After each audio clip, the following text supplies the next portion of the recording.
దేవుని నామమునకు స్తోత్రములు. మీ అందరికీ నా వందనములు. ఈరోజు మనము 5వ కీర్తన గురించి ధ్యానించుకున్నాము. యెహోవా, నా మాటలు చెవిని పెట్టుము, నా ధ్యానం మీద లక్ష్యముంచుము. నా రాజా, నా దేవా, నా ఆర్తధ్వని ఆలకించుము. నిన్నే ప్రార్థించుచున్నాను. యెహోవా, ఉదయమున నా కంఠస్వరము నీకు వినబడును.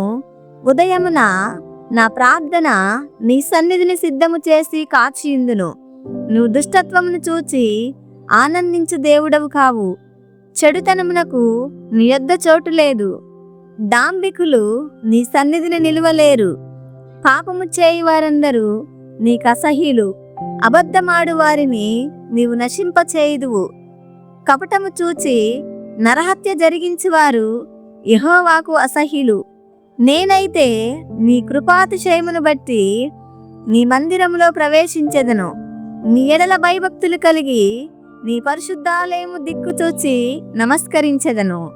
యెహోవా, నా కొరకు పొంచి ఉన్న వారిని బట్టి నీ నిత్యానుసారముగా నన్ను నడిపింపుము. నీ మార్గమును నాకు స్పష్టముగా కనబరుచుము. వారి నోట యథార్థత లేదు. వారి అంతరంగము నాశనమైన గుంట. కుక్కతో ఇచ్చకములాడుదురు. దేవా, వారు నీ మీద తిరగబడి ఉన్నారు. వారిని అపరాధులుగా తీర్చుము. వారు తమ ఆలోచనలలో చిక్కుబడి కూలుదురుగాక.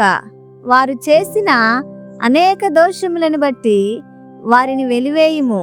నిన్ను ఆశ్రయించు వారందరూ సంతోషించుదురు. నీవే వారిని కాపాడుదువు గనుక వారు నిత్యము ఆనందధ్వని చేయుదురు. యెహోవా, నీతిమంతులను ఆశీర్వదించువాడవు నీవే. కేడముతో కప్పినట్లు నీవు వారిని దయతో కప్పెదవు. కావున నీ నామమును ప్రేమించువారు నిన్ను గూర్చి ఉల్లసింతురు. దేవుడు ఈ వాక్యమును దీవించునుగాక. ఆమేన్. దేవుడు మిమ్మల్ని అందరినీ దీవించునుగాక. ఆమేన్.